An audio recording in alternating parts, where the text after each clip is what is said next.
자, 계속 나가보도록 하겠습니다. 하기 전에, 나중에 여러분들이 어디 가서 강의를 듣던 법전 활용하는 방법 조금만 말씀드릴게요. 요거는 여러분들이 굉장히 특이하게 돼 있는데, 이 법 조문집을 따로 이렇게 하는 사람은 노무사에는 없는 걸로 알고 있습니다. 근데 저는 보통은 이제 기본서 안에 법 조문을 넣어버리거든요. 근데 아까도 말씀드렸지만 우리 노무사는 조문만 여러분들이 중요한 것 좀 외우셔도 면과락 할 수 있는 수준이거든요. 그래서 이 조문이 굉장히 중요하기 때문에 저는 조문집을 따로 별도로 했고, 그 다음에 더 핵심은 보십시오. 3조 한번 가보시겠습니까? 예를 들어가지고 거기 가보면은 3조와 관련돼가지고 기출문제가 나와 있죠. 그 2010년도에 한번 나오고 지금 이때까지 출제가 안 됐다는 이야기거든요. 그런 식으로 조문을 보면 밑에 기출문제를 다 넣어놓았습니다. 2013년도는 4조에 나와 있고, 금년도구는 이게 반영이 안 돼 있어요. 금년도구는 지금 인쇄가 들어갔는데, 이게 작년 것까지 반영이 되는데, 그러면은 예를 들어가지고, 저 뒤에 398조 한번 가보시죠. 배상액의 예정이라 그래가지고, 거기 보면은 온 천지가 기출문제죠. 398조는. 매년 출제가 됩니다. 매년. 그리고 역시 금년도에도 예상한 것처럼 출제가 되었고요. 이런 식으로 이래 보면은 여러분들이 그래도 좀 감을 잡을 수가 있고 공부하는 데 도움 받을 수 있어요. 어떤 조문은 평생 안 나온다고요. 그러니까 나중에 급할 때는 활용하고, 특히 전철 같은 거 이용하실 때 요거 한 번씩 보시는 거 도움되고, 실제로 짜투리 시간 이용해가지고 도움을 많이 받았다고 그럽니다. 그러니까 요 조문을 활용을 하시고, 기본 강의 듣고 요 조문을 보면서 밑에 기출문제가 요런 게 나왔구나, 2번, 3번 반복하는 효과가 있으니까 요거 의외로 괜찮습니다. 그래서 제가 하도 여러분들이 민법이 어렵다고 해가 제가 작년부터 이렇게 따로 했어요. 따로. 작년부터. 그래서 저는 굉장히 이 조문집이 좋다고 확신하고 있는데, 여러분들이 거기 조금 더 호응해가지고 활용을 해주시면 좋죠. 이거 괜찮습니다. 이렇게 공부하는 게 아주 유익한 방법입니다. 자, 계속 강의 진행해보죠. 자, 우리는 뭔가 계약을 체결했다. 계약이 성립되었다. 3월 1일 날 매매 계약이 이루어졌다. 근데 이때까지 우리가 뭐를 받는 거니까, 이 계약에 무효 사유가 있으면은 이거 안 지켜도 된다더라. 그 다음에 이 계약에 취소 사유가 있으면 안 지켜도 된다더라. 요거는 4가지밖에 없다더라. 요게 이제 저번 시간에 공부한 가장 핵심적인 거죠. 자, 지금은 우리가 현실에서 많이 발생하는 계약의 해제와 관련되는 거 해보겠습니다. 요거는 요 앞에 2개하고는 조금 달라요. 차원이 달라요. 요거는 뭔가 하니까, 지금 3월 1일 날 계약이 체결됐으면은 나중에 4월 1일 날 이 사람들이 잔금을 지급하고 아까 권리 필증을 넘겨주고 이렇게 약속을 했지 않습니까? 그러면 요 날까지 이제 계약 체결하고 지금 한 달 지금 텀이 생겼는데, 요 사이에 뭔가 지금 변화가 일어나가지고 나중에 이 사람이 잔금을 못 준다든지 집문서를 못 넘겨준다든지 채무 불이행 상태가 나온 겁니다. 이런 거를 채무 불이행이라고 그래요. 약속을 못 지키는 거죠. 쉽게 말하면은. 그러면은 만약에 상대방이 돈을 안 주면은 물건 판 사람은 이거 어떻게 해야 되느냐? 그냥 가가지고 일방적으로 계약을 물을 수가 없어요. 이게 다 절차가 필요하거든요. 그럴 때 우리는 이거를 해제라 그럽니다. 그래서 요 해제는요, 요건이 채무불이행. 상대방이 약속을 안 지켜야 내가 비로소 할 수 있는 거예요. 채무불이행. 그거를 이제 우리가 해제, 일방적이죠, 당연히. 일방적입니다. 일방적 해제인데. 자, 544조 맞배기 한번 보시죠. 상대방이 이행지체라는 거, 지금 약속을 돈을 제때 안 주고 있다. 그거를 우리가 이제 이행지체라 그러거든요. 그러면은 나는 지금 화가 나지 않습니까? 그럼 계약을 무르고 싶은데 어떻게 해야 되느냐? 544조를 맞배기를 잠깐 보면은 조문이 이렇게 되어 있습니다. 당사자 일방이 그 채무를 이행하지 아니할 때는 뭐라고요? 반드시 해제를 하기 위해서는 최고를 하는 게 원칙이에요. 이게 이제 예외적으로 안 하는 경우도 한 서너 가지가 있는데, 원칙적으로는 독촉을 해야 돼. 우리가 이제 독촉을 우리가 법적인 용어로는 최고라 그래요. 한번 독촉을 해야 됩니다. 돈을 갚아라, 물건 넘겨라, 이렇게. 왜 약속을 안 지키느냐? 그래서 너 보름 내에 돈 내라, 갚아라, 이런 식으로 독촉을 했는데, 그럼에도 불구하고 여전히 이 사람이 불이행하지 않습니까? 그래야 비로소 이 사람은 계약을 해제할 수 있는 권리가 생겨요. 막 바로 하면 안 됩니다. 그러니까 이런 걸 우리가 해제권이라 그러고, 그래서 이 사람이 계약을 해제해버리면 이제는 이 계약은 없던 일이 되어버리죠. 그럼 이제 약속을 안 지켜도 되죠. 물론 이미 넘어간 돈은 돌려받아야 됩니다. 그거는 다른 문제고, 문제고 계약을 지금 해제할 수 있다니까요. 그래서 이게 우리가 현실에서도 굉장히 많이 발생하는 거죠. 해제. 여러분들이 짜장면 먹으러 갔는데 짜장면이 지금 10분이 지나도록 안 나온다. 그럼 여러분들 화가 나가지고 바로 자리를 박차고 나가면 됩니까? 안 됩니까? 안 된다는 거죠. 독촉을 한번 하고 나와야 된다니까요. 주인한테 짜장면 왜 안 나옵니까? 기회를 한번 줬는데도 불구하고 여전히 짜장면이 안 온다. 그래야 비로소 계약을 해제할 수가 있어요. 그런 거 생각하시면 됩니다. 그래서 바로 나오면 안 돼요. 그럼 중국집 사장이 유식한 사람 만나면 여러분들이 안 되죠. 그러니까 요 차이점이 뭔가 하니까 역시 요거 세 가지는 다 계약을 안 지켜도 되는데 요 1번, 2번은 3월 1일 날 계약 체결할 때 하자가 있은 거죠. 심각한 하자. 그 다음에 요거는 법에서 정한 하자. 요 하자가 있은 거고, 해제는요, 3월 1일 날 계약을 체결할 때는 아무 하자가 없었어요. 정상적으로 계약이 체결된 겁니다. 그런데 뜻밖의 사태. 누군가 한 사람이 채무 불이행을 하는 거죠. 이럴 경우에 계약을 없앨 수가 있는 겁니다. 그게 차원이 다른 거죠. 요거는 계약 체결할 때 아예 원천적인 잘못이 있는 거고, 요거는 계약 체결할 때는 아무 잘못이 없었는데 나중에 뜻밖의 사태가 발생했다. 그런 이야기입니다. 자, 그 다음에 취소하고 해제는 이런 거를 우리가 단독행위라 그래요. 일방적으로 하는 겁니다. 상대방이 싫더라도 내가 일방적으로 하는 거죠. 요거를 우리가 법적으로 유식한 말로 형성권이라 그래요. 요 용어는 아셔야 돼요. 이 형성이라는 말이 뭔가 하니까 내가 계약을 취소하고 해제를 하면은 법률 관계를 내 혼자 힘에 의해서 바꿀 수가 있다. 형성할 수가 있다. 이런 차원에서 이거를 형성권이라 그래요. 그래서 형성권은 우리가 일방적으로 하는 거다. 이거를 여러분들이 아셔야 됩니다. 그래서 형성권 뭐 이런 개념도 아셔야 되고. 근데 마지막 계약을 없앨 수 있는 이게 현실에서는 제일 많죠. 아까 짜장면 사건에서 예를 들었는데 합의 해제예요. 합의하에는 두 사람이 만나가지고 무슨 일인들 못 하겠습니까? 뭐 다 할 수 있습니다. 그거를 천명한 게 105조입니다. 한번 가보시죠. 105조 한번 가보시죠. 읽어보겠습니다. 임의규정. 제목이 무슨 말인 줄 아시겠죠? 아까 시간에 강행규정, 임의규정 말씀드렸잖아요. 자, 105조 한번 읽어봅시다. 법률행위, 자, 계약이라고 넣으시죠. 그냥 뭐 힘들면. 계약 당사자가 법 중에서 선량한 풍속, 기타 사회 질서에 관계없는 규정. 이게 바로 임의규정이지 않습니까? 임의규정과 다른 의사를 표시한 때는 그 의사에 의한다. 아까 시간에 한 거죠. 임의규정과 다른 합의를 하면은 합의가 우선시된다. 이게 105조라고요. 이거를 우리가 다른 말로 뭐라고 이야기하는 거 하니까 유식한 말로 이거를 사적 자치라 그래요. 사적 자치. 내 개인의 일은 스스로 결정한다는 거죠. 강행법규는 내가 지켜야 되죠. 그거는 내가 임의로 내가 결정을 못하지만 임의법규와 관련되는 거는 내가 스스로 결정하겠다는 겁니다. 그러니까 얼마든지 두 사람 사이에 합의만 있으면은 얼마든지 할 수가 있어요. 요게 우리 민법의 대원칙입니다. 이거는 근대 민법부터 해가지고 모든 법의 대원칙은 사적 자체예요. 거기서 물론 많은 이제 현대에 와서 제약을 하는데 요게 유일한 예외가 하나 있어요.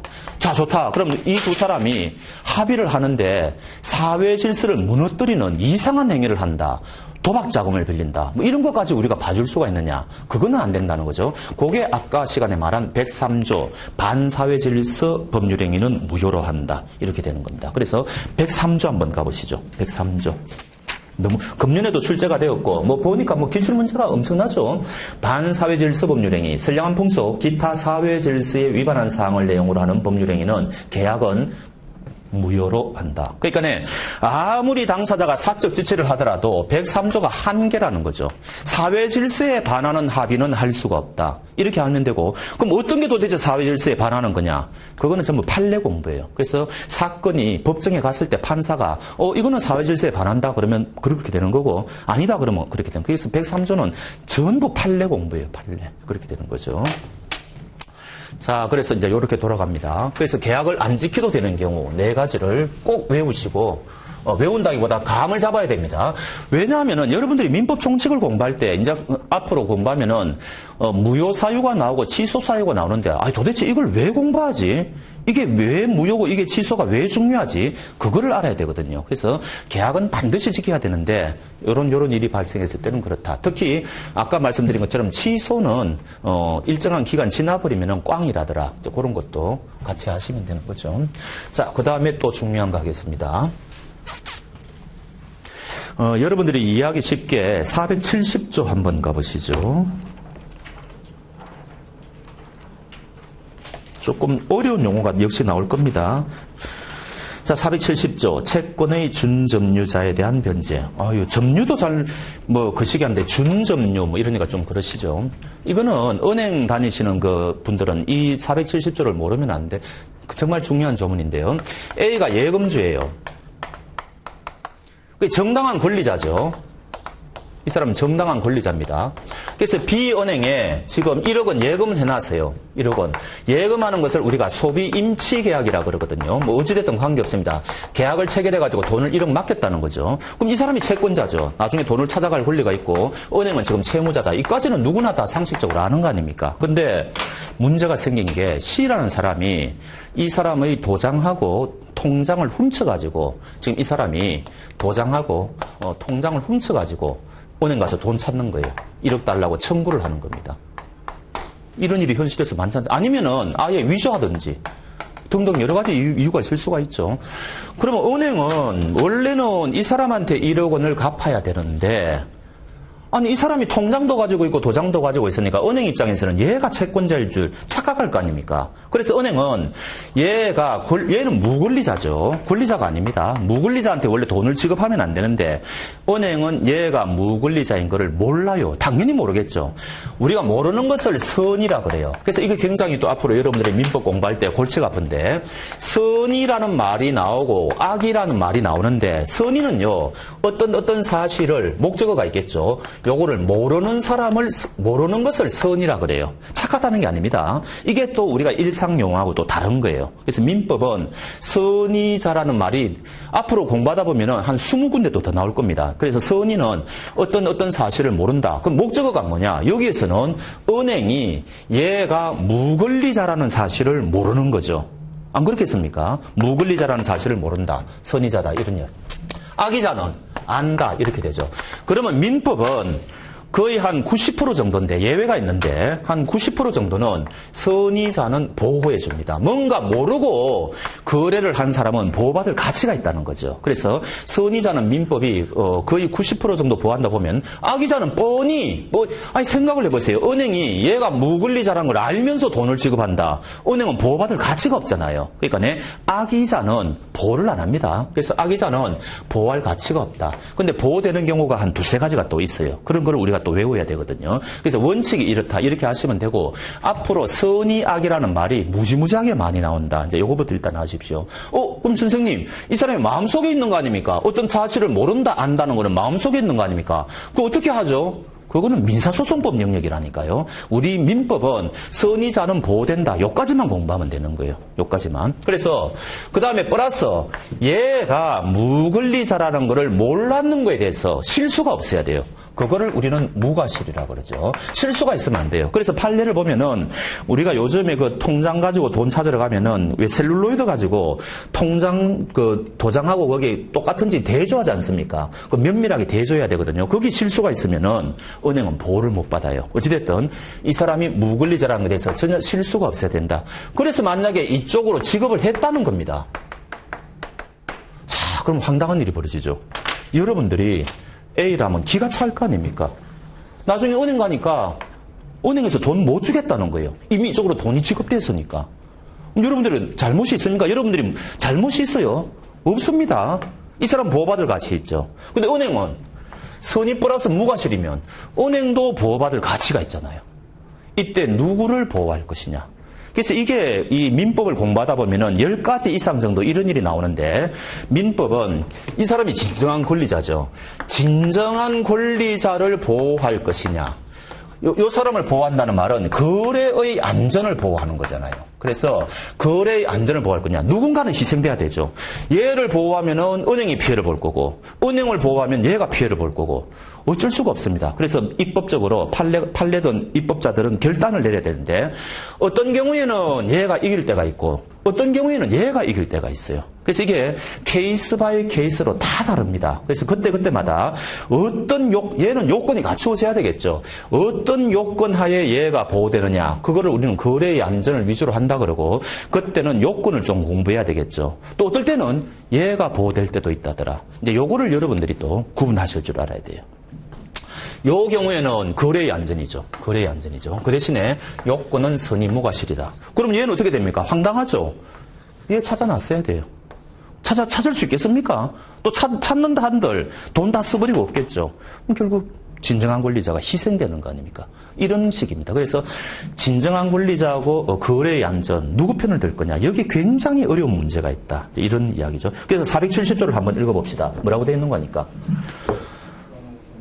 예, 채권의 준점, 요런 사람을 채권의 준점유자라고 하는데, 채권자인 것처럼 보이지 않습니까? 아직 모르셔도 되고, 정확한 뜻은, 채권의 준점유자에 대한 변제는, 변제자가, 여기서 변제자는 은행이겠죠. 변제자가 선의이며 과실 없는 때 하나여 효력이 있다. 요런 요건 하에서 은행을 보호하겠다. 이런 조문이라고요. 그래서 요런 게 민법에 어디에, 어떤 식으로 있는지, 그거를 지금 한번 보자는 겁니다. 그걸 한번 보자는 거죠.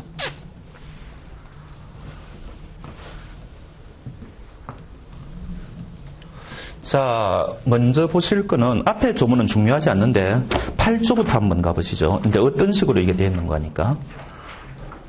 8조 한번 보죠. 읽어보겠습니다. 영업의 허락 2항을 보면은 법정 대리는 전항의 허락을 취소 또는 제한할 수 있다. 전항이 뭡니까? 1항을 가보니까 미성년자가 아주 장사 수완이 뛰어난 모양이죠. 그래서 법정 대리는 보통은 부모입니다. 부모가 장사 한번 해봐라 해가 허락을 했단 말이죠. 그럼 이제 미성년자는 장사할 수가 있는데 2항은 뭔가 하니까 부모가 얘가 장사하는 거 보니까 너무 시원찮거든. 하지 말라고 지금 이야기한 겁니다. 그게 2항이에요. 그래서 법정 대리인은 전항의 허락을 취소 또는 제한할 수 있다. 여기서 취소라는 말이 맞습니까? 틀립니까? 취소라는 말은 제가 아까 몇 군데만 쓸 수 있다고요? 4군데만 쓸 수 있는데 이거 취소 나왔죠. 그래서 입법자들은 이게 잘못된 입법이라고 그럽니다. 여기 시험에 나와요. 여기서 말하는 취소는 철회의 의미입니다. 철회. 입법자들이 철회라고 써야 될 걸 잘못 적었다는 거죠. 그래서 그런 것도 나중에 강의하면 왜 철회하고 또 취소가 뭐가 다른지 그런 것도 공부하게 되거든요. 어찌됐든 법정 대리는 전항의 허락을 철회 또는 제한할 수 있다. 그런데 뭐라고 돼 있어요? 이제 이런 말이 막 나옵니다. 이제 좀 뭔가 이해가 좀 되죠. 선의의 제3자에게 대항하지 못한다. 요런 문구가 시도 때도 없이 나옵니다. 이런 거죠. 생각을 해봅시다. A가 17세 미성년자인데 얘가 지금 문구점을 하고 있다. 그러면 이제 상대방 B하고 뭔가 매매 계약을 해가지고 거래를 할 거 아닙니까? 이때 이 사람의 부모가 성년이 될 때까지는 법정 대리인이 얘한테는 있을 거니까 그 장사해보라고 지금 허락했다는 이야기죠. 그래서 지금 5월 1일 날 허락을 해가지고 이제 장사를 지금 문구점을 잘하고 있는데 아니 부모가 보니까 영 지금 문구점이 망하고 있더라. 그래서 7월 1일 날 문구점 하지 마라라고 철회를 했습니다. 그러면 얘는 이제 얘 사람하고는 7월 1일 이후부터는 거래를 하면 안 되죠. 거래를 하면 안 됩니다. 그런데 얘가 7월 1일 이후에 거래했다는 거죠. 부모를 어리고 지금 거래했다는 겁니다. 문제는 상대방 B는 둘 중 하나겠죠. 이 부모가 철회했다는 사실을 모르는 사람일 수도 있고 아는 사람일 수도 있지 않습니까? 여기까지 됩니까? 그렇겠죠. 그러면은 아기자는 보호 못 받는다며요. 그럼 만약에 얘가 부모가 철회했다는 걸 모르는 사람은 어떻게 됩니까? 7월 1일 날 거래한 이후에 대해서도 거래대금 받을 수 있다는 이야기예요. 그런 뜻을 지금 뭐라고요? 그러나 선의, 요 사람이 제3자죠. 요 부모하고 이 사람 관계에서 보면 얘가 제3자죠. 선의의 제3자에게는 뭐라고요? 대항하지 못한다라는 말은, 대항이라는 말은 주장이라는 말하고 똑같습니다. 7월 1일 날 철회했다는 사실을 주장할 수가 없다는 거예요. 이 사람한테는 와가지고. 그러면은 돈을 지급을 해야죠.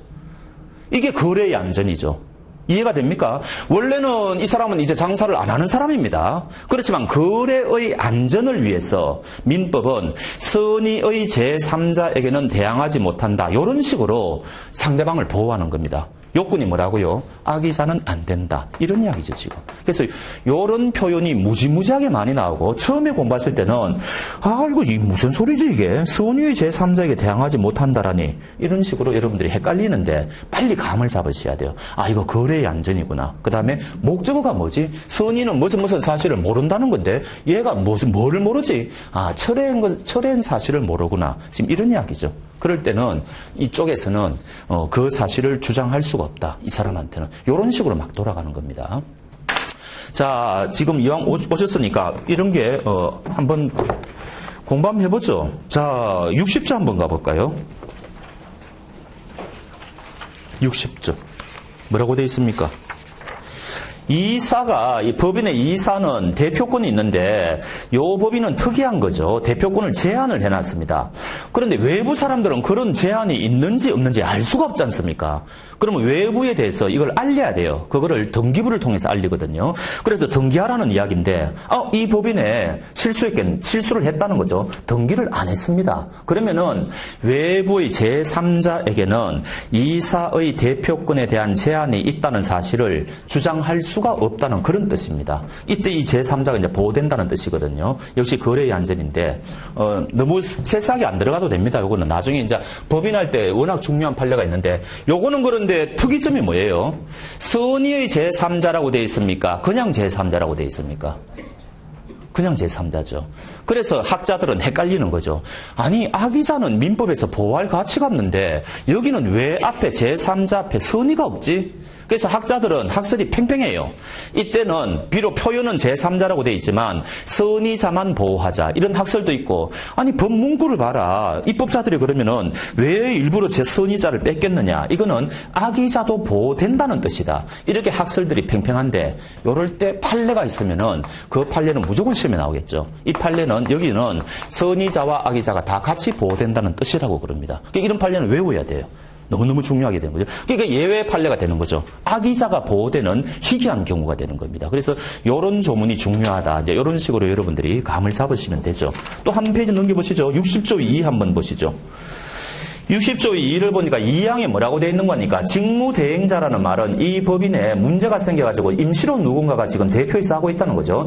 그러면은 이 사람은 일을 벌리면 안 되죠. 통상사무만 해야 됩니다. 근데 이 사람이 일을 벌려가지고 위반한 행위를 한 모양이죠. 이럴 경우에도 법인은 선의의 제3자에 대하여 책임을 진다. 표현은 약간 다르지만 똑같은 뉘앙스죠. 그 사실을 모르는 사람에게는 책임져야 된다. 거래의 안전입니다. 이런 식으로 표현이 막 나오는 겁니다.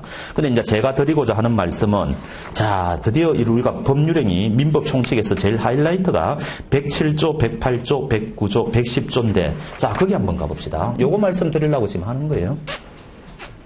자, 107조에 가보니까 이런 말이 나옵니다. 2항에 가보니까 전항의 의사 표시의 무효는 선의의 제3자에게 대항하지 못한다. 표현이 비슷하죠. 자, 108조 2항을 가보니까 전항의 의사 표시의 무효는 선의의 제3자에게 대항하지 못한다. 구조가 똑같죠. 109조를 가보니까 2항에 가보니까 전항의 의사 표시의 취소는 선의의 제3자에게 대항하지 못한다. 똑같습니다. 아까는 무효고 이거는 취소일 따름이지. 그 다음 110조 3항을 보니까 전항의 의사 표시의 취소는 선의의 제3자에게 대항하지 못한다. 요거를 이제 아셔야 됩니다.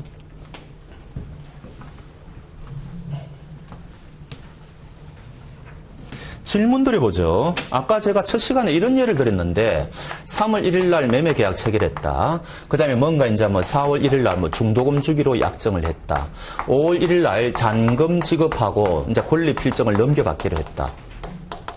그래서 이 행위 완료가 됐습니다. 그래서 이 부동산을 매수한 사람이 집문서까지 다 넘겨받았어요. 잔금 다 치르고. 자, 그러면 요날 그러면 이 사람은, 매수인은 그 부동산의 소유자가 될까요? 안 될까요? 다 넘겨받았어요. 무슨 말인지 아시겠죠? 더 이상 할 게 없어요. 할 게 없어요. 그래서 10억짜리 부동산을 매수했는데 10억 다 넘겨주고 상대방한테 집문서 다 넘겨받은 날이 요 날입니다. 그럼 요 날 이 사람은 그 부동산에 대한 소유자가 됩니까? 안 됩니까? 안 돼요. 우리나라는 등기까지 마쳐야 됩니다. 요거는 일본이에요. 우리가 일본법을 이어받았는데 요거는 우리가 개수를 안 했어요. 일본은 요 날짜로 소유자가 바뀝니다. 요 날짜로. 그런데 문제는 소유자가 바뀌었다는 것은 매매계약 당사자는 알 건데 외부 사람들이 알까요? 모를까요? 소유자가 바뀌었다는 거를 모르잖아요. 그래서 거기 치명적인 문제가 있기 때문에 우리나라는 아예 요 건립 필증을 가지고 등기소에 가가지고 이 사람이 이제 이전 등기를 하겠죠. 그럼 이전 등기하는 게 한 일주일 걸린다고 치면은 5월 7일 날 이 사람 앞으로 이전 등기가 완료됐지 않습니까? 그럼 우리나라는 요 날 소유자가 돼요. 요게 일본하고 차이점이에요. 그래서 옛날 할아버지들은 농토를 하나 샀다 하면은 아니 내가 문서만 갖고 있으면 내 거지 이러는데 법적으로는 절대 아닙니다. 그 상황에서 그게 공용 수용된다든지 하면 문제가 심각해져요. 어찌됐든 아무리 내가 집문서를 갖고 있어도 소유권 등기를 마쳐야 된다. 그래야 소유자가 바뀐다. 이거는 물권법에서 상식입니다. 근데 예외는 있어요. 상속 같은 거는 아버지가 사망하면 그날 등기를 할 수가 없지 않습니까? 그런 예외는 있는데 원칙은 이렇다 지금 이런 이야기죠. 자, 그러면 질문 드려보죠.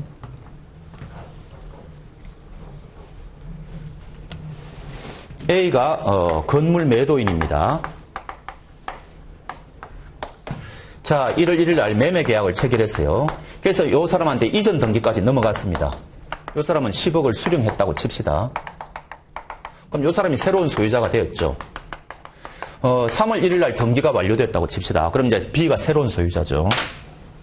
나중에 보니까 한 3월 한 15일쯤 보니까 요 매매 계약에 무효 사유가 있음이 판명이 되었습니다. 무효 사유가 발견되었다. 그럼 아까 뭐라 그랬어요? 무효 사유가 이제 여러 가지 있는데 그 중에 한 가지가 뭔가 있었겠죠. 그럼 무효 사유가 되면 이 계약은 처음부터 효력이 없다 그랬지 않습니까? 처음부터 효력이 없다. 매매 계약 체결하지 않은 거하고 똑같다니까요. 처음부터. 그러면은 남는 문제는 뭔가 하니까 문제는 지금 등기부를 떼보면 B 이름으로 등기가 돼 있잖아요. 그러면 이때 계약에 무효 사유가 있으면 처음부터 이 계약은 맺지 않은 거하고 똑같은 건데 지금 3월 15일 시점에서 이게 발견됐다면은 3월 15일 시점에서 이 부동산의 소유자는 A냐 B냐 이런 문제가 남는다고요. 질문을 이해하시겠습니까? 계약이 무효가 되면은 그 계약은 처음 상태로 돌아가야 되는데 문제는 등기는 지금 안 돌아가 있다는 거죠. 이 사람 이름으로 등기가 돼 있다는 겁니다. 이럴 때 법적인 소유자가 A냐 B냐 이 문제가 남는 거예요. A일까요 B일까요? 여러분들 상식으로 어떻게 될까요? A입니다. A입니다. 이게 우리 판례예요. 그러니까 이거 무조건 외워야 돼요. 무조건 외워야 돼요. A입니다. A. 그럼 이제 심각한 문제가 생기죠. 심각한 문제가 생기죠. 그러면 여러분들이 이제 이러면 이제 뒤처리를 해야 될 거 아닙니까? 10억 돌려줘야 되죠. 그럼 이 사람은 이전 등기 해가지고 도로 원위치 시켜야 될 거 아닙니까?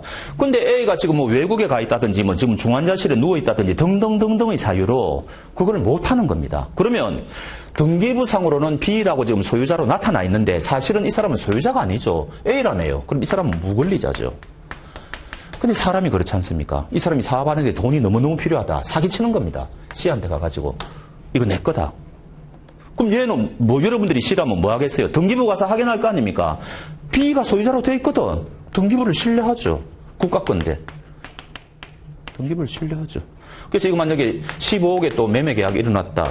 그럼 이 사람한테 15억 넘어갔겠죠. 이 사람 또 이전 등기 받았겠죠. 나중에 한 6월 달에 가가지고 A가 그 사실을 발견한 겁니다.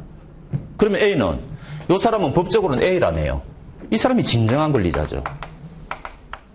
소송이 들어올 겁니다. 이 사람을 상대로 말소, 등기 말소해라. 이거 내 건데 왜 너 이름으로 돼 있느냐. 이렇게 소송이 들어오겠죠. 그러면은 여러분들이 판사라면은 A가 이길까요? C가 이길까요? 아까하고 똑같은 문제가 생기는 거예요.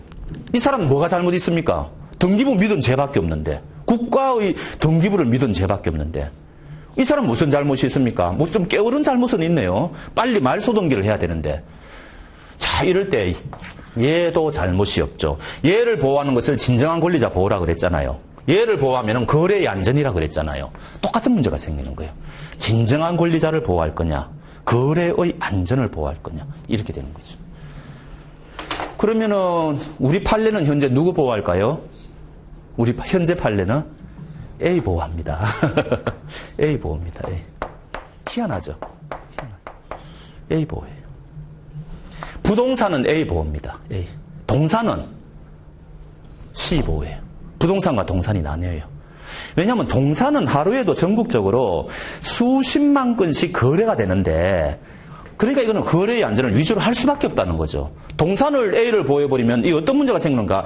항상 동산은 거래할 때마다 이 사람이 진짜 소유자인지 확인을 해야 될 거 아닙니까? 그럼 하루에 거의 수십만 건씩 있는데 그 번잡해서 되겠습니까? 그러니까 동산은 어쩔 수 없이 거래의 안전을 선택한 거고, 부동산은 덩치가 너무 크고 이러니까 이쪽보다는 이쪽을 보호하는 거예요. 이게 현재 판례입니다. 그래서 그런 것부터 여러분들이 기본적으로 아셔야 된다고요. 그러면은 이 사람은 진짜 운이 없는 사람이죠.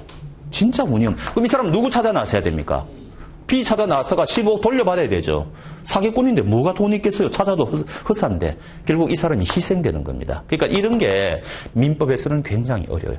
그러면은 이 원칙을 관철하면은 겁이 나서 부동산 거래하겠습니까? 아니, 등기부를 믿어도 지금 보호가 안 된다는데. 그래서 예외적으로, 원칙은 이런데 예외적으로 요 시를 보호하는 장치를 두겠다는 겁니다. 그게 뭐냐? 108조, 107조, 지금 읽은 107조, 108조, 109조, 110조에 선의의 제3자에게 대항하지 못한다라는 게 이 이야기예요, 이 이야기. 이게 얘를 보호하는 조문이에요, 얘를. 그래서 원칙은 부동산의 경우에 얘가 보호가 안 되는데 107조, 108조, 109조, 110조의 경우에는 얘를 보호하겠다는 거죠. 그 대신에 요건이 뭡니까? 뭐라고 되어 있습니까, 요건이? 선의여야 돼요, 선의. 선의의 제3자라고 되어 있지 않습니까? 과실까지 요구합니까, 안 합니까? 안 하죠. 그게 요번에 금년도에 또 나왔어요, 그게. 무과실도 요건으로 한다, 이런 게. 그게 핵심이라고요. 아까는 또 무과실이 요건이었죠. 뭐, 은행은요. 그러니까 어떤 거는 무과실도 요건인데, 어떤 거는 또 무과실이 요건이 아니고. 그래, 그럴 때마다 외워야 되는 거예요. 자, 그러면 그 메커니즘을 다시 한번 봅시다. 그러니까 민법에서 이 선의의 제3자에게 대항하지 못하란다는 게 굉장히 중요해요, 굉장히. 그러니까 이런 메커니즘을 좀 여러분들이 익숙해지시면은, 자, 이런 거죠. 108조 한번 봅시다. 통정허위 표시인데, 자세하게는 모르셔도 되죠. 지금 얘들이 매매 계약을 했는데 가짜로 하는 겁니다. 이런 거를 허위 표시라 그래요. 짜고 하는 거를 통정이라 그러죠. 그래서 통정 허위 표시를 한 겁니다. 가짜 계약서를 만든 거죠. 사고 팔지도 않았는데 왜 그랬을까? 이유가 다양하겠죠. 지금 갑이라는 채권자가 지금 있는데 얘가 지금 이 A에게 강제 집행 지금 들어오려고 하니까 얘가 지금 재산 빼돌리는 거예요. 그래서 자기가 지금 건물 하나 갖고 있는데 얘한테 지금 매매한 것처럼 위장해가지고 얘한테 등기를 옮겨 놓은 겁니다. 이런 거를 우리가 허위 표시라 그래요. 그래서 108조 한번 읽어봅시다. 1항에 뭐라고 되어 있습니까? 상대방과 통정한 허위의 의사 표시는 무효로 한다. 이건 무효라고, 무효. 무효란다. 자, 그럼 질문. 얘한테 등기가 넘어갔지만 이게 무효라며요. 그럼 법적인 소유자는 A예요, B예요? 아까 말씀드렸는데. A라 그랬잖아요. 계약에 무효 사유가 있으면 등기가 넘어가도 우리 판례는 A를 소유자로 그런다며요. 그럼 얘가 진정한 소유자예요. 진정한 권리자예요. 얘는 무권리자예요. 등기는 돼 있지만 무권리자라고요. 근데 얘가 사기꾼이 돼가지고 지금 시에게 또 팔았다는 거 아닙니까? 1월 1일날 팔고 3월 1일날 지금 또 팔았다는 거죠. 그래서 이 사람한테 지금 이전 등기가 넘어갔다는 거 아닙니까? 4월 1일날. 자, 이럴 때 원래는 얘는 보호 못 받는다 그랬죠. 우리가 그거를 이런 말을 합니다. 등기에 공신력이 인정되지 않는다, 이런 말을 써요. 공적인 믿음을 주지 않는다는 거죠. 등기부 믿어봐야 헛사다 이야기입니다, 쉽게 말하면은. 그래서 우리 민법은 등기에는 공신력이 없다, 이런 이야기거든요. 그럼 얘는 아무리 등기부를 믿고 샀다 하더라도 보호 못 되는 게 원칙인데 108조 2항에 뭐라고 돼 있어요? 전항의 의사 표시의 무효는, 이 말은 무슨 말입니까? A가 소유자라는 이야기죠, 지금. A가 소유자라는 이야기거든요. 전항의 의사표시의 무효는, 얘가 소유자면은 얘는 모든 사람에게 자기가 소유권을 주장할 수 있을 거 아닙니까? 근데 누구에게는 주장하지 못한다는 이야기예요, 지금. 선의의 제3자에게는 주장하지 못한다는 겁니다. 자기 소유권을. 그러면은 얘가 보호받을 요건이 뭐예요? 선의여야 되고 제3자여야 돼요. 근데 제3자는 99% 됩니다. 요거는 이제 나중에 공부할 때 조금 제3자도 논의는 해야 되는데 대개 제3자는 되거든요. 그럼 얘가 선의이어야만 보호된다는 건데, 선의라는 거는 앞에 목적어가 뭐라고요? 어떤 사실을 모른다 이 이야기 아닙니까? 그럼 얘는 뭐를 몰라야 보호된다는 이야기예요, 도대체? 네. 요 두 사람 사이에 요런 매매 계약이 있다는 사실을 몰랐을 때는 얘에게는 A는 소유권을 주장하지 못한다. 이런 메커니즘이에요. 이런 메커니즘. 그러니까 이제 얘가 보호가 되는 거죠. 되게 알겠어요? 모르겠어요? 모르겠죠. 그리고 선의가 추정이 돼요, 또. 우리 판례에 하면은. 알고 모르고는 이 사람 마음속에 있는 건데 어떻게 알겠습니까? 이 사람은 일단 선의로 봐줍니다. 법정에서는. 그 민사소송법에 가보면은. 그러니까 얘가 보호되는 가능성이 크죠. 질문. 얘 두 사람 사이에 통정허위 표시를 안 하고요. 요게 이제 1번입니다. 2번. 강행법규라는 거를 위반해가지고 이 사람들이 거래를 했어요. 강행법규를 위반해서 거래를 했어요. 그래도 아까 뭐라 그랬어요? 이 매매 계약은 무효라 그랬죠. 강행법규는 어기면 무효라 그랬지 않습니까? 근데 얘한테 등기가 넘어갔어요. 무효죠. 그럼 얘가 소유자라며요. 근데 얘가 사기쳐가 이 사람한테 팔았어요. 그럼 이 사람이 지금 4월 1일 이전 등기가 됐어요.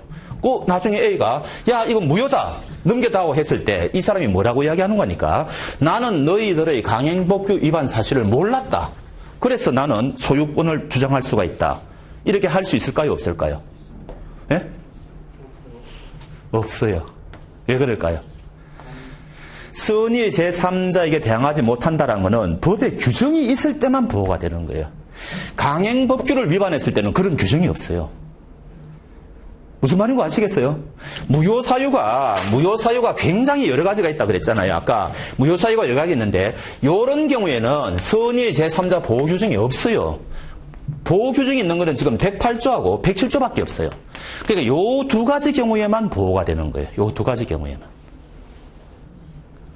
요런 게 익숙해지시, 좀 감은 옵니까, 지금?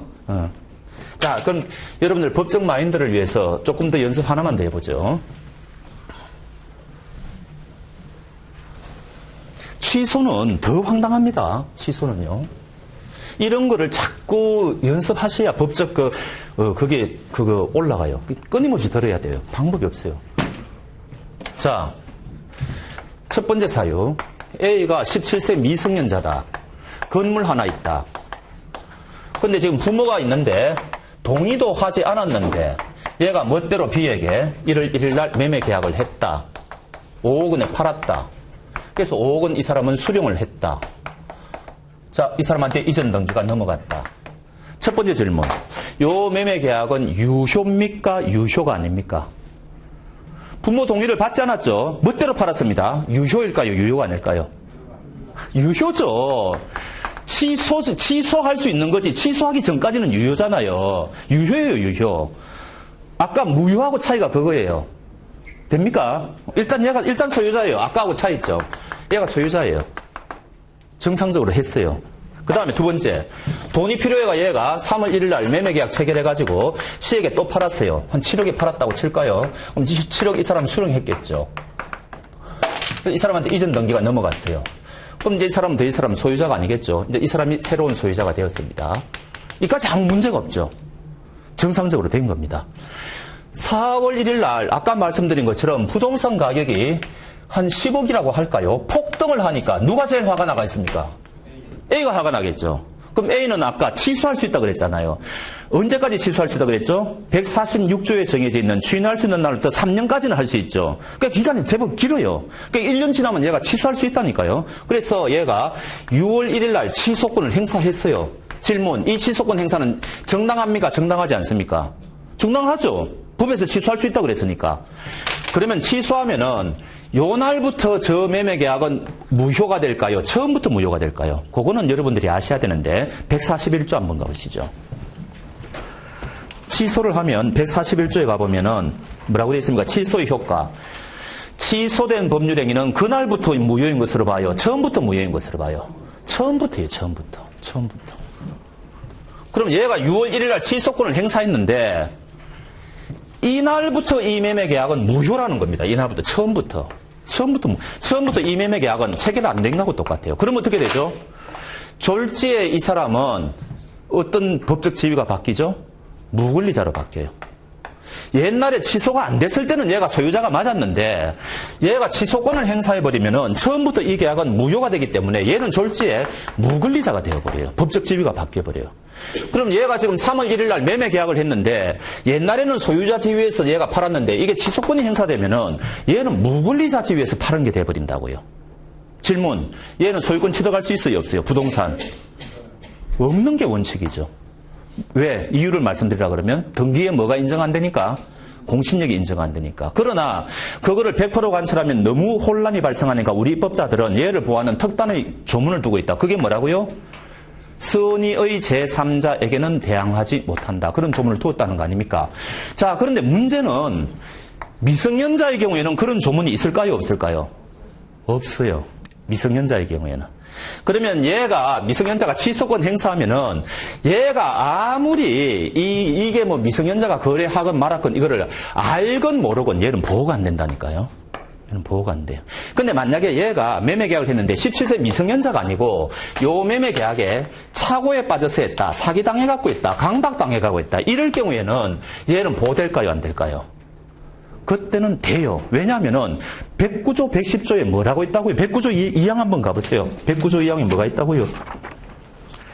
전항의 의사표시 취소는 선의의 제3자에게 대항하지 못한다. 109조는 착오죠. 그래서 얘들이 착각을 해서 거래를 했는데 얘가 그 사실을 모르고 또다시 이 부동산을 사들였을 때는 선의자일 경우에는 얘한테는 대항하지 못한다라는 조문이 있죠. 그러니까 얘는 보호가 되는 거예요. 아니 그럼 선생님 17세는 왜 얘를 보호 안 하고 이 착오 사기 강박은 왜 얘를 보호합니까? 그거는 국회의원들의 입법적 결단입니다. 국회의원들이 법 만들 때 자기들이 외국 사례를 다 수집해가지고 자기들 나름대로 판단을 한 거예요. 그래서 미성년자는 거래의 안전보다는 미성년자 본인을 더 보호하자. 그러나 미성년자 이외의 경우에는 거래의 안전을 더 보호하자. 그런 입법적 결단을 한 거고 우리는 거기 따라가는 거예요. 우리는 토를 붙일 수가 없죠. 우리는 해석만 하면 되니까. 이해가 됩니까? 그러니까 이제 거래의 안전이라는 이런 관점인데 선의의 제3자에게 대항하지 못한다. 이 조문이 엄청나게 중요하다. 민법 총칙에서는 제일 중요한 조문이다. 요거를 해석할 줄 알아야 된다. 그런 식으로 가는 겁니다. 또 하나 더 보죠. 126조 한번 봐보시죠.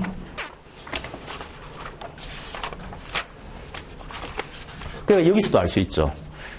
미성년자가 더 보호돼요. 거래의 안전이 더 보호돼요. 미성년자. 돈 돌려줄 때 얘는 현존 이익만 돌려주면 되고 부모 동의 안 받고 지멋대로 팔아놓고 취소할 수도 있고 그러면 뭐 조문이 막 천재입니다. 이런 비슷한 조문이. 그 미성년자에 대한 특혜가 10개 넘어요. 10개. 자, 126조 한번 가보시죠.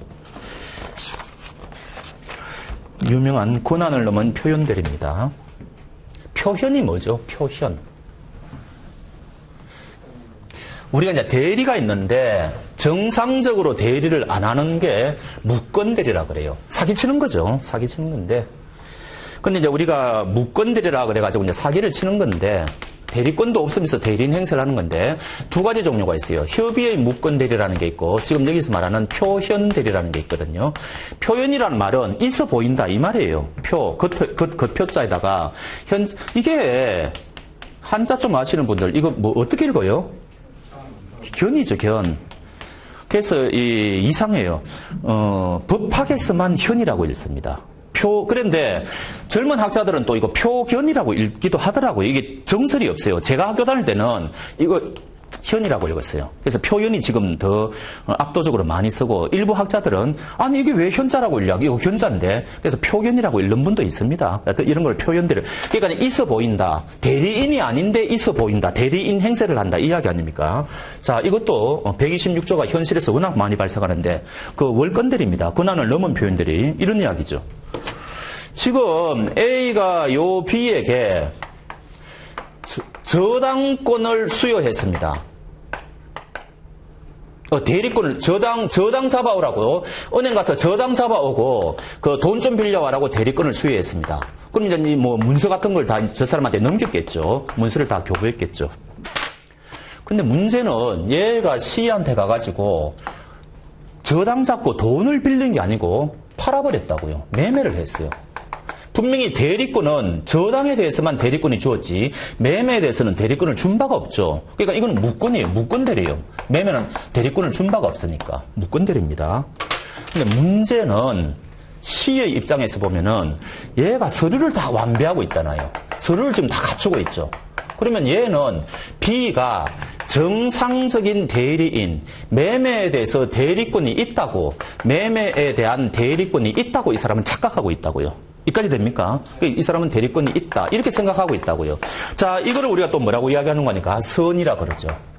얘가 사실은 매매에 대해서는 대리권이 없는데 그 사실을 이 사람은 모르고 있다. 그 이야기죠. 그 다음 여기 모르는 데 대해서 이거 과실이 없어야 돼요. 요 두 가지를 합쳐서 그 법조문에는 요거를 정당한 이유라고 표현을 하고 있어요. 정당한 이유라고. 그래서 그 126조를 읽어보면은 권한을 넘은 표현들이 대리인이 권한 외의 법률행위를 했다. 그러면은 이 사람은 매매에 대해서는 사실 책임을 지면 안 되죠. 자기는 저당권 신분은 보냈는데 엉뚱한 짓을 하고 있으니까 매매에 대해서는 자기는 책임질 이유가 없죠. 그런데 뭐라고요? 그러나 제3자가 그 권한이 있다고 믿을 만한 정당한 이유가 있는 때는 본인은 그 행위에 대하여 책임이 있다. 얘 책임지라는 거죠. 그 대신에 얘가 보호받을 요건이 필요하죠. 그게 뭐라고요? 선의 무과실이에요. 법전에는 정당한 이유라고 되어 있는데 우리나라의 다수설 판례는 이거 선의 무과실로 해석하거든요. 그럼 이게 또 아까하고 어때요? 역시 마찬가지죠. 거래의 안전을 중시하는 거죠. 진정한 권리자를 희생시키고 얘는 실효도 부동산 이 사람한테 넘겨야 된다는 이야기 아닙니까? 얘를 더 보호한다는 거예요. 이런 식으로 우리 민법은 도처에 가보면은 진정한 권리자냐 아니면은 거래의 안전이냐 이 두 가지 선택지에서 거래의 안전을 보호하는 경우가 굉장히 많다. 그런 거고. 그러나 아닌 경우도 있으니까 그때마다 우리는 케이스 바이 케이스로 좀 봐야 된다. 이게 민법의 큰 구조 중에 하나입니다. 그래서 거래의 안전을 굉장히 우리가 앞으로 좀 보자. 지금 이런 이야기죠. 자, 그 다음에 한 15분 정도 더 하죠. 10분, 15분. 요거는 사실은 시험을 떠나서 여러분들이 아셔야 되는 거예요. 생활법률로. 물권법은 우리 시험 대상이 아니라 그랬죠. 물권이라는 것은 물건에 대해서 어떤 권리가 있느냐. 이 사람이 이제 물건을 지배하고 있을 거 아닙니까? 어떤 식으로 지배하느냐. 이걸 우리가 다루는 게 물권법이고 우리 시험 영역이 아니라 그랬죠. 근데 이게 8가지가 있어요. 왜냐하면은 사람들이 함부로 만들어내가지고, 그리고 물권의 특징은요, 모든 사람에게 자기 권리를 주장할 수가 있죠. 생각을 해보세요. 이게 제가 책의 소유자가 전데 이거 내 거다, 이거 모든 사람에게 제가 다 주장할 수 있을 거 아닙니까? 너무 당연한 거죠. 그래서 이 물권이라는 것은 모든 사람에게 권리 주장이 가능하다. 그러나 함부로 만들어내가지고 모든 사람에게 권리 주장하면은 그건 엉망이 될 테니까 법에서는 8가지만 인정하고 있다. 이렇게 되거든요. 그러면은 기본 개념은 아셔야 돼요. 여러분들이 제일 잘 아는 거는 소유권이죠. 근데 우리 민법은 특이하게 점유권이라는 독자적인 권리를 또 인정해요. 요 양자는 대개 일치하는데 일치하지 않을 때도 있습니다. 질문 드려보죠. 도둑이 제 책을 훔쳐갔어요. 그럼 이제 저는 소유권을 뺏겼습니까? 안 뺏겼습니까? 잃어버렸지만 내가 소유자예요. 그렇죠? 맞습니다. 그러나 저는 점유권이 있습니까? 없습니까? 없죠. 지배를 못하고 있으니까. 그럴 때는 불일치가 생겨요. 그 대신에 도둑은 점유권은 있죠. 지가 책을 갖고 있으니까. 그러나 소유권은 없죠. 그럴 때 이제 점유와 소유가 분리되는데 일치하는 게 많겠죠. 그런데 여러분들이 앞으로 뭔가 물건을 소유하고 있다는 말은 3가지를 할 수가 있어요. 그 책을 사용할 수가 있고, 누군가에게 빌려줘가지고 돈 벌 수가 있고, 정 안 되면 마지막에 처분할 수도 있죠. 그래서 사용, 수익, 처분, 요 3가지를 권능이라 그러는데, 소유권의 3대 권능이라 그럽니다. 자, 그런데 제가 일시적으로 요거 2가지를 한 5년 포기하고, 다른 사람한테 이 건물 같은 거를, 토지 같은 거를 빌려줍니다. 토지를 주로 이제 빌려주는데, 이때 여기 용자하고 여기 익자를 따가지고, 요런 거를 용익 물건이라 그래요. 그러면 이제 그 계약 기간 동안에는 소유자가 그걸 사용 수익할 수 없겠죠. 이 사람한테 넘어갔으니까. 요게 3가지가 있어요. 그래서 소유권, 점유권, 그 다음에 지상권이라는 게 있어요. 타인 토지 사용권입니다. 토지 사용이라고 생각하시면 되고, 지역권은 우리가 민법에 볼 때 한 번도 안 나와요. 소멸시효에 잠깐 나오는데 무시하셔도 됩니다. 요것도 이제 토지와 관련되는 건데, 그 다음에 전세권은 여러분들이 좀 잘 아시겠죠. 근데 요거는 지금 전세 사시는 분도 계시겠지만은 그 전세하고는 좀 다릅니다. 요거는 전세권 등기가 돼야 되는 거예요. 여러분들 지금 전세 사시는 분들 전세 등기합니까? 안 하죠. 그런 거를 채권적 전세라 그래가 그거는 임대차하고 똑같이 봅니다. 그래서 전세권 등기가 돼야 돼요. 그 다음에 처분 권능을 다른 사람한테 맡기는 거를 담보물권이라 그래요. 은행에 우리가 돈 빌리면서 돈 못 갚으면 은행이 처분해 버리지 않습니까? 여러분들이 제일 잘 아시는 게 저당권. 그 다음에, 요즘은 전담포 많이 이용 안 하는데, 질권. 그 다음에, 법정 담보물권인 유치권. 이렇게 8가지가 있는데, 질권, 유치권은, 우리가 책 읽을 때 거의 안 나오니까, 뭐 여러분들이 개념 정도만 하시면 되고, 저당권은 말씀 안 드려도 여러분들이 잘 아시는 거죠. 이런 8가지입니다. 그래서 이제 물권에는 여러 가지가 있고, 물권은 당연히 이 물건을 지배하는 거다. 이런 얘기죠. 그러니까 이런 거는, 금년도 기출문제 1번 한번 보시죠. 51번.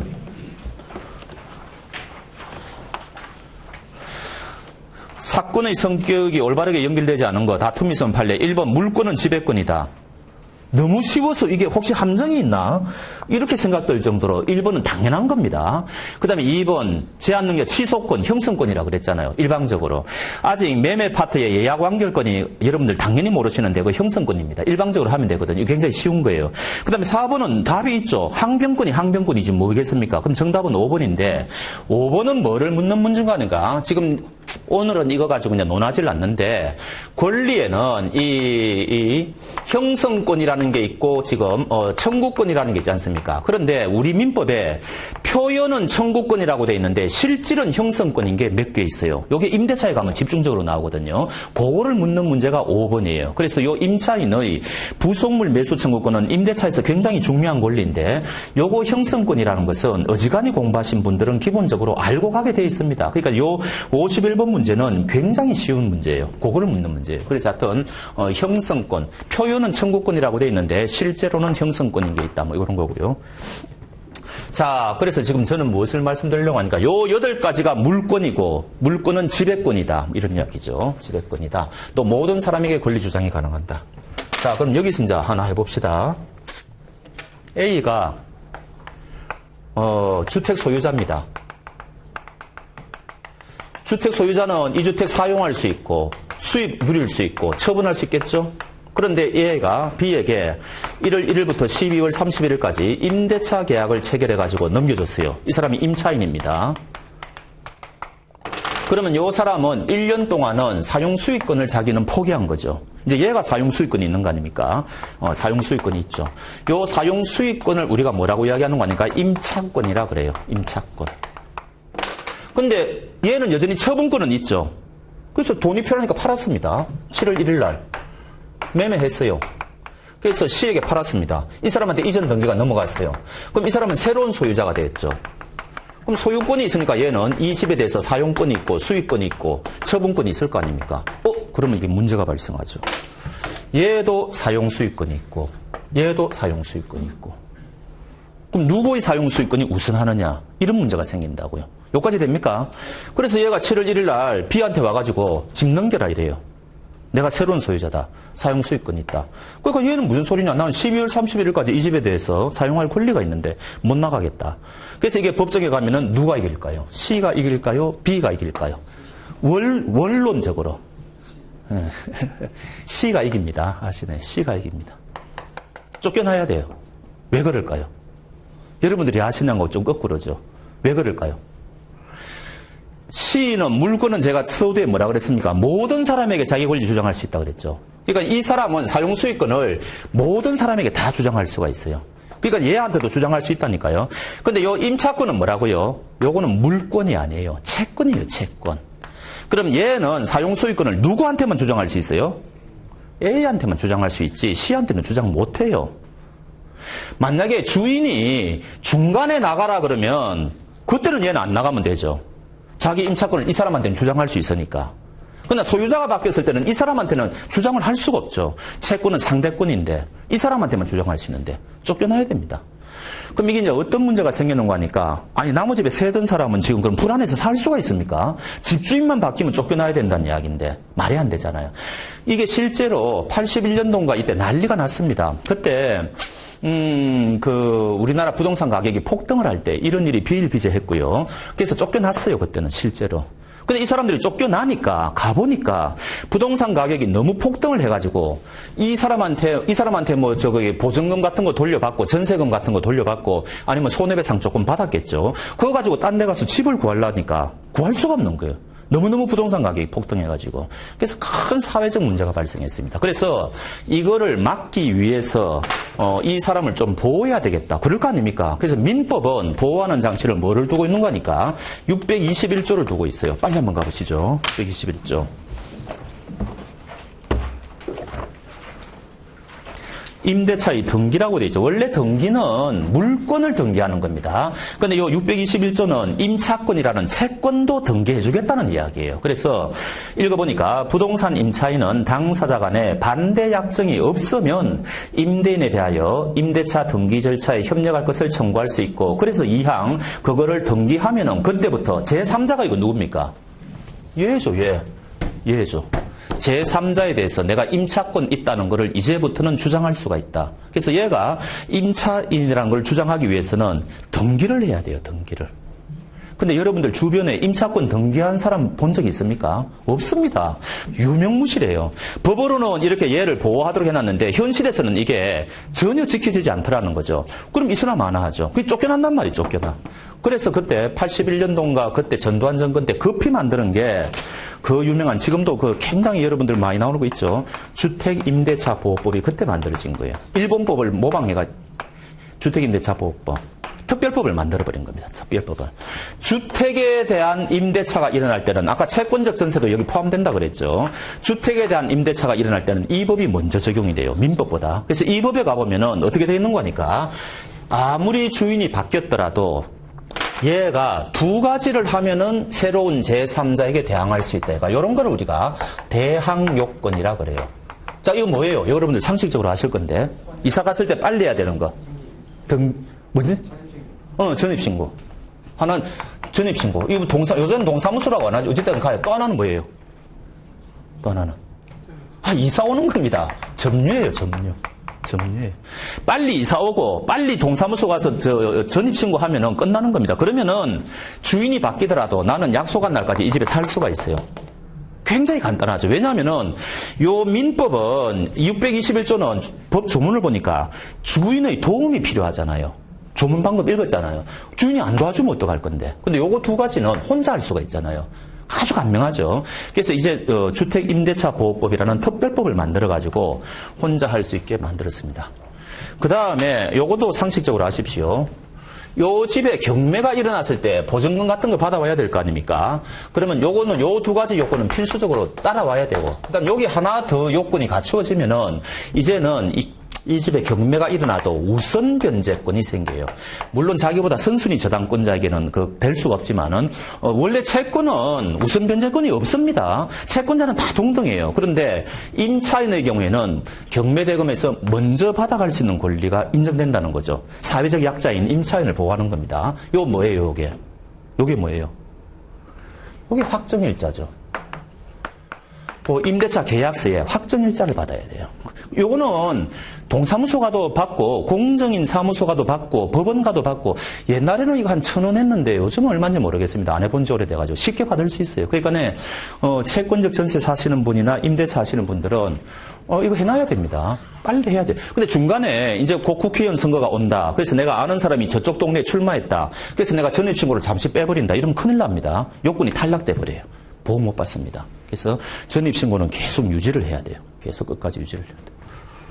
요거는 우리가 이제 시험 범위가 이 주택임대차보호법이 안 나와요. 특별법은 시험 대상이 아니라, 이거는 요거는 요 법 하나만 가지고도 사실 문제 낼 수가 있어요. 너무너무 논점이 많고, 권리금의 문제라든지 세로도 많죠. 근데 이거는 우리 시험 범위에서는 일체 제외가 되지만, 여러분들은 이거는 법을 떠나서 실생활에서 이거는 기본적으로 알아야 되는 거죠. 그래서 이게 저는 이제 뭐를 말씀드리려고 하니까 여기서 여러분들이 이걸 알 수가 있어요. 물권과 채권의 차이. 물권은 뭐라고요? 모든 사람에게 내 소유권을 주장할 수 있다. 그러나 채권은요, 특정인에게만 주장할 수 있다. 모든 사람에게 주장하는 것은 아니다. 그래서 여기서 물권과 채권의 중요한 차이점, 이런 것도 지문 중에 슬쩍슬쩍 나옵니다. 그러니까 상식적으로 그런 걸 아셔야 돼요. 기본적으로 깔고 가는 겁니다. 벌써 또 한 시간이 다 됐네요. 우리는 촬영을 좀 위주로 해야 되니까 촬영하고 한 10분 쉬었다가 또 계속하겠습니다.